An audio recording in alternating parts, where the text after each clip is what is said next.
everybody, and welcome back to Bunny Tales with Zeb, Episode 6. Mummy, what hair-raising tale are we reading this week? This week we're reading one of my absolute favorite fairy tales, Beauty and the Beast. Oh, is this a scary tale? You'll just have to listen to find out. Are you going to read the tale now, Mummy? Would you like that, Zeb? Yes, I would. Mother's Nursery Tales, told and illustrated by Catherine Pyle. Beauty and the Beast. There was once a merchant who had 3 daughters. The 2 older ones were handsome enough, but the third was a beauty, and no mistake. Her eyes were as blue as the sky, her hair was as black as ebony, and her cheeks were like roses. The merchant loved his 2 older daughters dearly, but this beauty was the darling of his heart. Things went along pleasantly for a long time, and the merchant was rich and prosperous, but then things began to go wrong with him. One after another of his ships was lost at sea, and a great part of his fortune with them. One day, the merchant called his daughters to him and said, "My children, I find it will be necessary for me to go on a long journey. I am no longer a rich man, but I wish to bring home a gift to each one of you. So tell me what you would like to have." Then the 2 older daughters began to think of all the things they wanted, and each was afraid that the other would get something finer than she did. At last the eldest spoke. "Oh, dear father," said she, "I wish you would bring me a velvet robe embroidered with gold, and shoes to match, and a fan to wave in my hand." "And I," said the second, "would like a necklace of pearls and pearls for my hair, and a fine bracelet." The merchant was troubled that his daughter should ask for such costly things, but he did not like to refuse them. "And you, Beauty?" said he, turning to his youngest daughter. "What will you have?" "Oh, dear father," said she, "you've given me so much that I have nothing left to ask for. But if you bring me anything at all, let it be a rose." When her older sisters heard this, they were very angry. They thought that Beauty had asked only for a rose, that she might shame them before their father and make him think she was more unselfish than they were. But Beauty had had no such thought as that. The merchant smiled at his youngest daughter and kissed her thrice, but his older daughters he kissed only once. Then he mounted his horse and rode away. He journeyed on for several days, and at last he reached the city he was bound for. Here he found he had lost even more of his fortune than he had thought. He was now a poor man. Still, he managed to buy the gifts his 2 older daughters had asked for, and then with a sad heart he set out for home.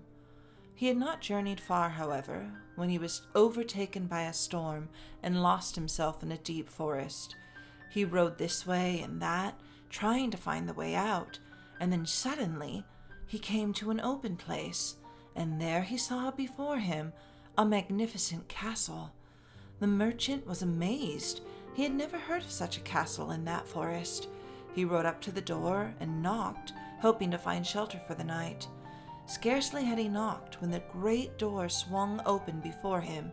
He entered and looked about. No one was there. Everything was silent. Wondering, he went on into one room after another.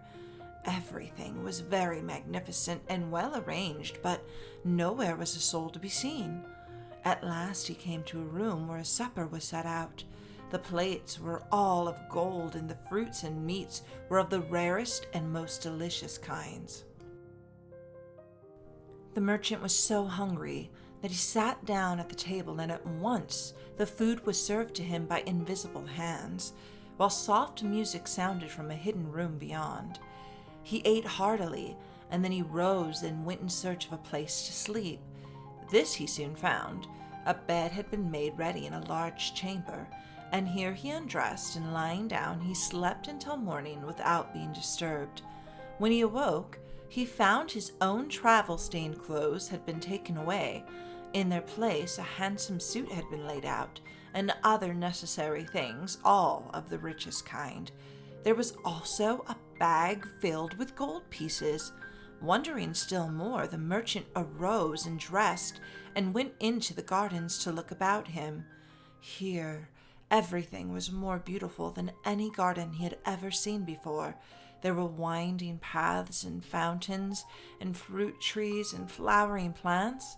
Beside one of the fountains was a rose bush covered with roses. The sight of these roses reminded the merchant of Beauty's wish, and he thought it would be no harm to break off one to carry to her. He chose the largest and finest rose. Scarcely had he plucked it, however, when the air was filled with the sound of thunder, and the ground rocked under his feet, and a terrible-looking beast appeared before him. "Miserable man," cried the beast. "what have you done? All the best in the castle was offered to you. Why have you broken my rose bush? That is dearer to me than anything in the world. Now for this you must surely die." The merchant was terrified. Oh dear, good beast, do not kill me, He cried. I meant no harm. Only let me go, and I will never trouble you again. "No, no," answered the beast. "you shall not escape so easily. You have broken my rose bush, and you must suffer for it." Still the merchant begged and entreated to be spared, and at last the beast had pity on him. "If I spare your life," said he, "what will you give me in return for it?" Alas, said the merchant. what can I give you? I have lost my fortune, and I am now a poor man. I have nothing left in the world but my 3 daughters. "Give me one of your daughters for a wife, and I will be satisfied," said the beast. The merchant was horrified at the thought of such a thing. He would have refused, but he feared that if he did so, the beast would tear him to pieces at once. "You may have 3 months in which to think it over, said the beast. but you must promise me that at the end of that time you will return here and either bring me one of your daughters or come prepared to die." The merchant was obliged to promise this. He could not help himself. As soon as he had promised, the beast disappeared and the man was free to go, and this he was not slow to do. He rode on toward his home, and his heart was heavy within him.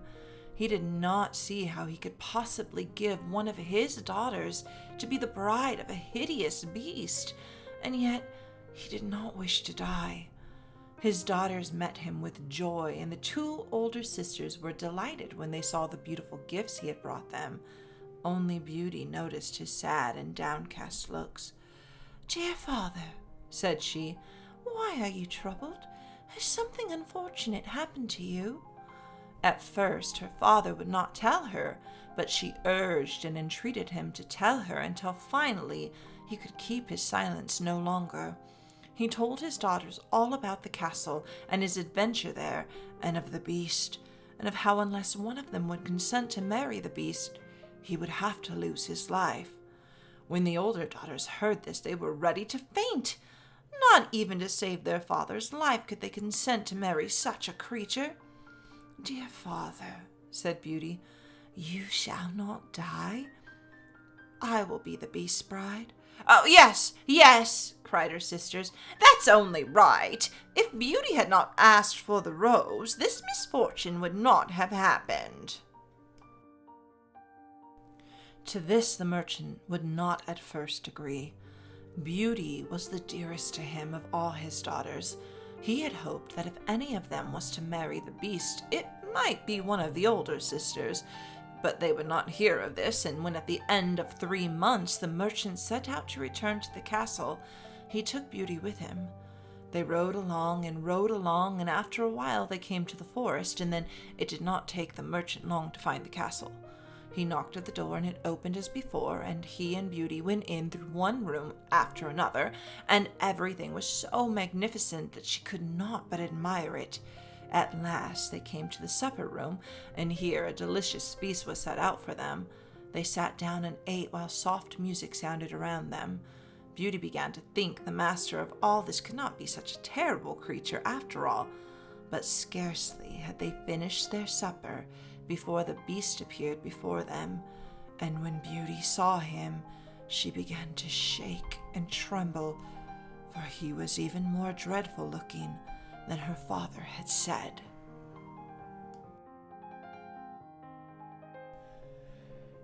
"Do not fear me, Beauty," he said in a gentle voice.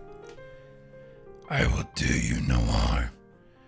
Your father has brought you here, and it is true that here you must stay. But you need not marry me unless you are quite willing to."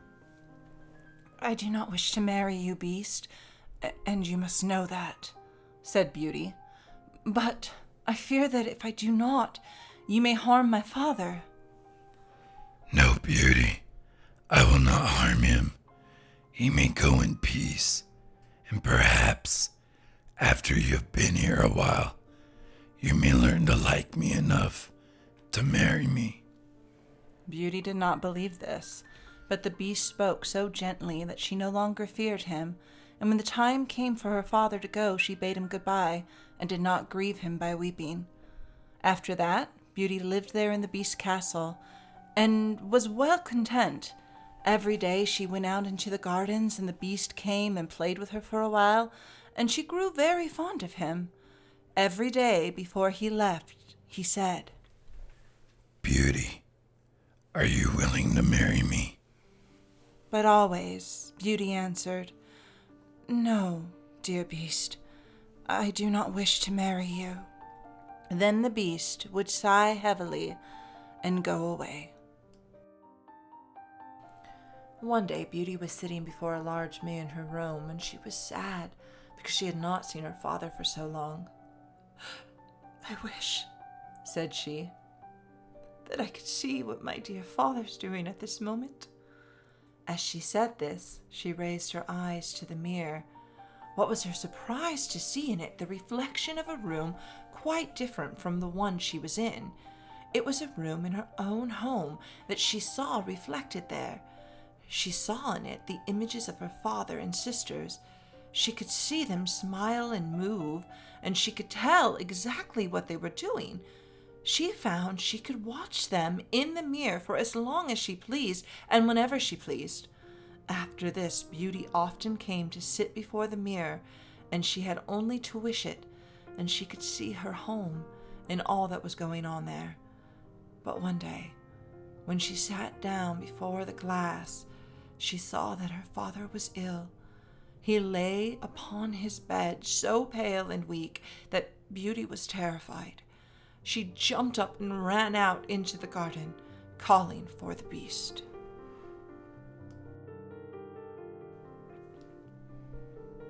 At once he appeared before her. "What is it?" asked the beast anxiously. "What has frightened you, Beauty?" "Alas," she cried, "my father is ill. Oh, dear kind beast, let me go to him, I pray, and I will love you forever after." The beast looked very grave. "Very well, Beauty," he said. "I will let you go, for I can refuse you nothing.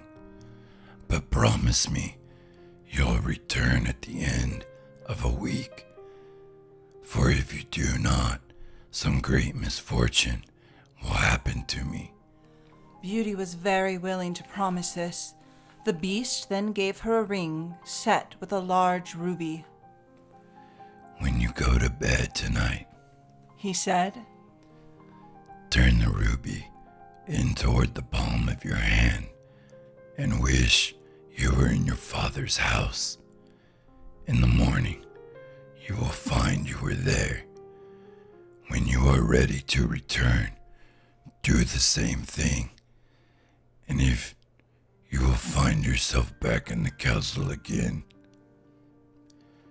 And do not forget that by the end of a week, to an hour, you must return, or you will bring suffering upon me. Beauty did as the beast told her. That night, when she lay down, she turned the ruby of the ring in toward the palm of her hand, and wished she were in her father's house. And what was her joy when she awakened the next morning to find herself in her own bed at home!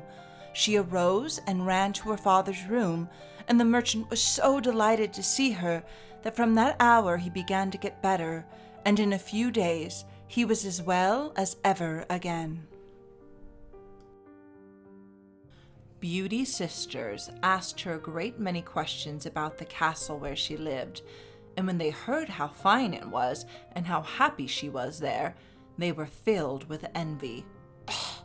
"Beauty always gets the best of everything," they said to each other.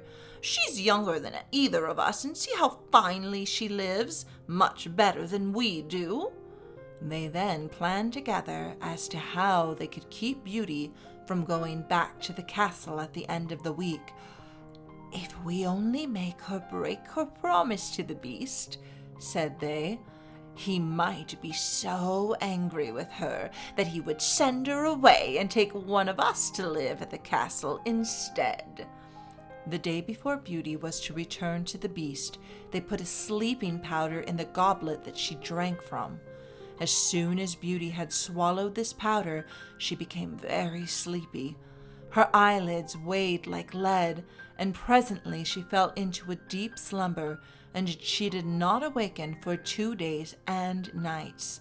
At the end of that time, Beauty had a dream, and in her dream she walked in the castle gardens. She came to the rose bush beside the fountain, and there lay the poor beast stretched out on the ground, and he was almost dead. He opened his eyes and looked at her sadly. "Ah, Beauty, Beauty," he said. "why did you break your promise to return at the end of the week? See what suffering you have brought on me." Beauty awoke, sobbing bitterly. "Alas, alas," she cried. I must go back at once. I feel some harm has come to the beast and that it's my fault, though I don't know how." For she did not know she had been asleep for 2 days and nights. She turned the ruby ring with the ruby toward the palm of her hand and wished herself back in the castle, and then lay down and went to sleep. When she awoke, she was in the castle again, and it was early morning. She ran out into the garden and straight to the rose bush. There, as in her dream, she saw the beast stretched out on the ground, and he seemed to be without life or breath. Beauty threw herself down on the ground and took his head in her lap, and her tears ran down and fell upon him, and it seemed to her she did not love even her father as dearly as she loved the beast. "Oh, beast, dear, dear beast," she cried. "Can you not hear me? Are you quite dead?" Then the beast opened his eyes and looked at her. "Ah, Beauty," he said. "I thought you had deserted me. Do you not yet love me enough to marry me?" "Oh, I do. I do love you enough, and gladly will I be your bride," cried Beauty. No sooner had she said this than the rough, furry hide of the beast fell apart, and a handsome young prince, all dressed in white satin and silver, stood before her. Beauty looked at him, wondering. "Yes, you shall indeed be my own dear bride," cried the prince. "for you and you alone have broken the enchantment that held me." Then the prince, a beast no longer, told Beauty that a wicked fairy had changed him into the shape of a beast, and not until a fair young maiden would love him enough to be his bride would the enchantment be broken. But Beauty had loved him for his kindness and goodness in spite of his ugly form, and now never again could the wicked fairy have any power over him. And now all through the castle was heard a sound of life and of voices and of running to and fro, for the same enchantment that had changed the prince to a beast had made all his people invisible, and now they too were freed from the spell. Then how happy Beauty was!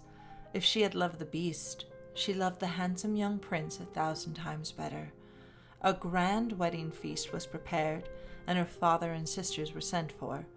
Her father was given the place of honor, but it was quite different with her sisters. Because of their hard hearts, they were changed into 2 statues, and they stood one on either side of the doorway.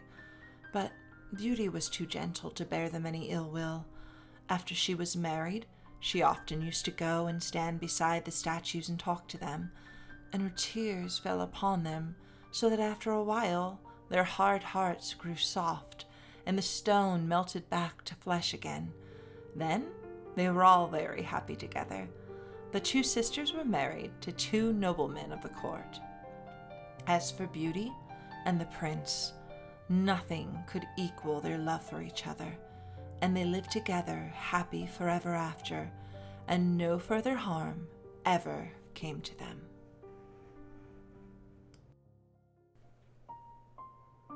That was a wondrous tale, Mummy. I'm glad you enjoyed it. But I have one question. Yes, Zeb. Are all beasts princes in disguise? Only the best one, Zeb. Tune in next week for another episode of Bunny Tales with Zeb. TTFN. Ta-ta for now. Hey Zeb, I know we just finished the tale, but I wanted to take a quick second to introduce a bunny that's up for adoption from Cribs for Critters, the place where I found you. Oh, I remember that place. That nice lady saved me. Yeah, Jude's amazing. Hey, this is Bernstein the bunny. He looks really fluffy. Oh, he is, because he's a French Angora mix. What's that? I'm not really sure, but apparently it means he's really soft. He's very loving and compassionate too. And you know what's really sad? He just lost his mate, and he's really, really lonely. That's so sad. Is he going to get a new Mummy? I sure hope so, Zeb. Me too, Mummy. If you're interested in adopting Bernstein the bunny, please click the link in the video notes and contact Jude.